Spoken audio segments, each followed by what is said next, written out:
Well, as you've been seeing the whole morning, we've been crisscrossing around the country showing you what's happening here on this Human Rights Day. But the main event is taking place in Durban this year, and it's actually happening at the Mabhida Stadium in Kwa-Zulu-Natal. Blain Herman mentioned a little bit earlier that that was actually the place where Nicki Minaj did her concert last night. So I can only imagine that everybody's been working through the night there to try and get that stadium looking the way it does today and ready for our President Jacob Zuma, who's expected to address the crowds there. Blain, a very, very good morning to you. What can we expect from the proceedings today?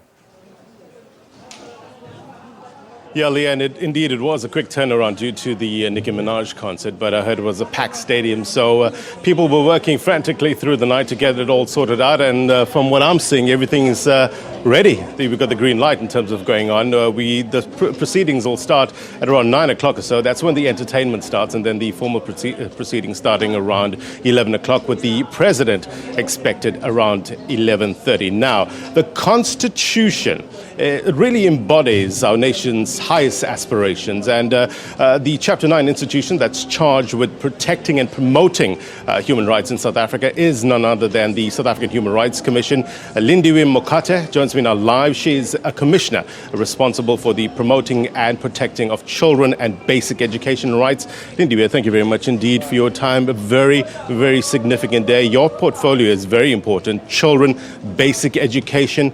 Are children adequately protected under the Constitution, though? Definitely. The Constitution does protect children comprehensively. Yeah. You know, we're talking about basic shelter in terms of children's rights. We're talking about nutrition. We're talking about healthcare. And if you ask my 4-year-old kid, he'll add toys to that list as a basic right.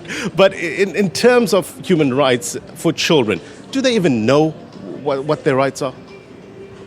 Well, many children do, but let me just correct the fact that children's rights are basic shelter, nutrition. They actually have all the rights that the adults have, except they can't vote. Yeah. So most of the rights that you have, the children also have. Yeah.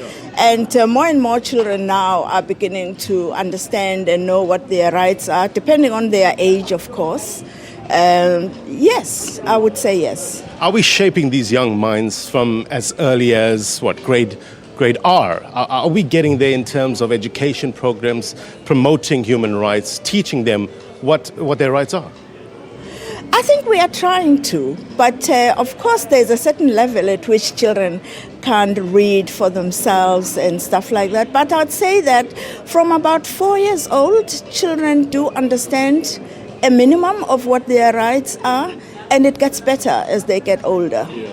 Another issue is racism. That's cutting across this theme for today. Racism, South Africa united against racism. An important theme, isn't it? Very. In terms of recourse, do South Africans have recourse under the Constitution if they are aggrieved as a result of racism?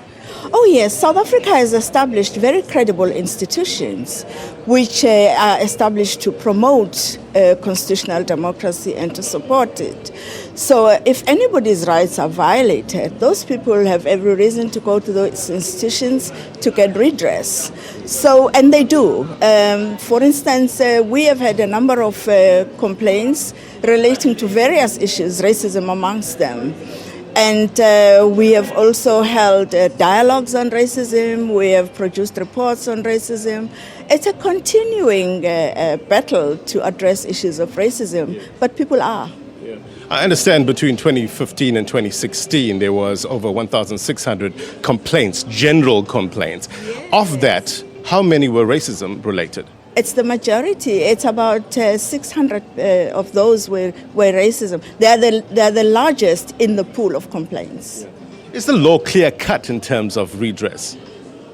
I think it is. It's just that racism is not always easy to pinpoint. There's a lot of work that needs to be done, especially because many times when things happen, people cry racism. They don't always know that it may not be racism at times. You know, for instance, somebody says something you don't like, it doesn't translate to racism. But there is racism generally in our country, and people live with it on a daily basis. Is that the challenge for the Commission in terms of sifting out the real complaints? There is. Especially now, there are issues around transformation. And transformation is much broader than racism. But people usually will say racism. Yeah. And yes. The equality courts are there in terms of arbitration. Are people approaching the equality courts? What are some of the penalties we're talking about in terms of racism? People are not approaching the equality courts as much as they should. And the penalties vary. Sometimes it's just as simple as a public apology. People would like to hear someone say, I am sorry, I didn't understand, I didn't know how it felt for you, but they are. And of course you can get a minimal amount, but usually people like to hear someone saying, I am sorry. It's more of a reconciliation approach, isn't it, rather than imprisonment? And many of them are mediated. Between the two parties. Do you think imprisonment is the way to go? I'm not sure because, in our dispensation is such that we want to build people up. We don't want to destroy. So we do want people to see the folly of their ways and correct them. From your knowledge, has anyone been imprisoned due to hate speech or racism? Not imprisoned, but people have been found guilty of hate speech before. But, we were talking about education in terms of educating people about racism, what they need to do, what they can't say. In terms of freedom of expression, it comes with responsibility, isn't it? It does. It definitely does. The freedom of expression is not such that you can say anything that impinges on somebody's rights, especially as a group. You may say you don't like me, which is okay, but it doesn't translate to hate speech. But if you comment about me as a black person, or as a woman, or as somebody with a particular disease and stuff like that, that is not permissible. Like it or not, we've become digital citizens, isn't it? I mean, social media plays such a huge part in our lives. As the Commission, what's your view in terms of social media? Social media is good and it's bad. It's bad because it's been very difficult to monitor and control what's happening on social media. As far as giving people information, that is the good part. But the information that it brings is not always good. So it's in terms of managing it, the responsibility comes in as well, isn't it? People in social media are faceless. But the Commission is getting there in ways to deal with social media. But it is. In what way? Well, in terms of trying to establish who is the perpetrator and trying to make sure that those who are, for instance, people who say things on social media, in some instances have been located and dealt with. So you're working closely with the police? Sometimes, yes. So, just help me. Apologies resulting from things that have been said on social media. So the Commission has a unit to investigate this?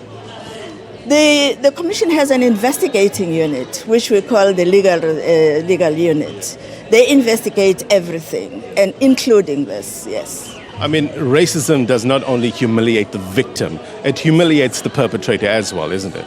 It does, because it dehumanizes the perpetrator.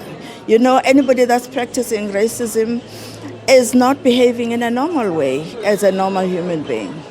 I think Eleanor Roosevelt said it once that nobody can make you feel inferior without your consent. So it's all about knowing who you are. Definitely, I agree. Lindiwe Makote is from the South African Human Rights Commission. She's responsible for protecting and promoting the rights of children and basic education. That's how we wrap things up. Stay tuned to SABC News Channel 404 for more on Human Rights Day 2016 from here, the Moses Mabhida.